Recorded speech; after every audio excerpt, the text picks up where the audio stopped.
Captain Vijayakanth அவர்களோட இறப்புக்கு அவர் ரீசெண்டாக கலந்துக்கிட்ட பொதுக்குழு கூட்டம் தான் மிக முக்கிய காரணம் அப்படின்னு ரீசெண்டாக ஒரு டாக்டர் அதற்கான ஒரு சில விஷயங்கள் கிளாரிஃபை பண்ணியிருந்தாரு.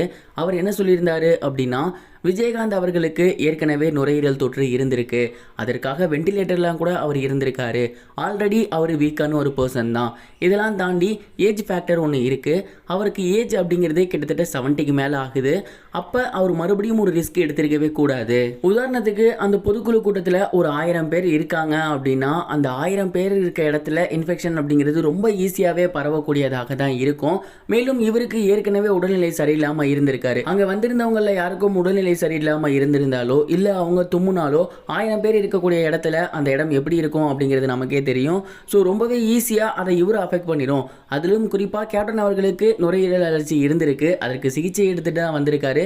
அந்த மாதிரியான ஒரு டைமில் ஈஸியாகவே அவரை அட்டாக் பண்ணிடும். ஒருவேளை கேப்டன் அவர்கள் அந்த ஒரு பொதுக்குழு கூட்டத்தை தவிர்த்திருந்தாரு அப்படின்னா கண்டிப்பாக அவர் இன்னும் கொஞ்சம் ரெக்கவரி ஆகியிருப்பார். இந்த ஒரு தொற்றுலேருந்து அவர் தப்பிக்கிறதுக்கு அதிகமான வாய்ப்புகள் இருக்கும். ஏற்கனவே அவருக்கு நுரையீரலில் ப்ராப்ளம் இருந்துச்சு.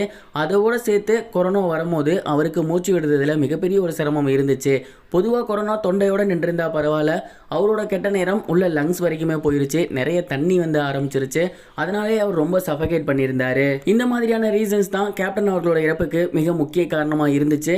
அதில் என்னோட பார்வையில் அவர் ஒரு மிகப்பெரிய சிகிச்சைக்கு அப்புறம் ரெஸ்ட் எடுக்காம மிகப்பெரிய ஒரு பொதுக்குழு கூட்டத்தை கூட்டி அங்கே அவர் கலந்துக்கிட்டே தான் அவர் பண்ண மிகப்பெரிய ஒரு தப்பு அப்படிங்கிற மாதிரி பொதுக்குழுக்கு வந்தது தான் அவரோட இறப்புக்கு மிக முக்கிய காரணம் அப்படின்னு அந்த ஒரு டாக்டர் பேசியிருந்தாரு.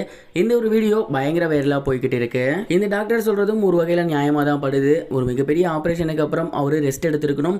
அது இல்லாமல் இத்தனை பேர் இருக்கக்கூடிய இடத்துல, அதுவும் கொரோனா பரவிக்கிட்டு இருக்கக்கூடிய அந்த ஒரு காலகட்டத்தில் அவர் வெளியே வந்து தான் அவரோட இறப்புக்கு காரணம் அப்படிங்கிற மாதிரி சொல்றாரு.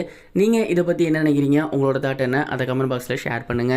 இதுவரைக்கும் கனெக்டிங் டிவிக்கு சப்ஸ்கிரைப் பண்ணனா மறக்காம சப்ஸ்கிரைப் பண்ணிக்கங்க. உடனடி அப்டேட்ஸ் பெறுவதற்கு நோட்டிபிகேஷன் பெல்லையும் கிளிக் பண்ணிக்கங்க.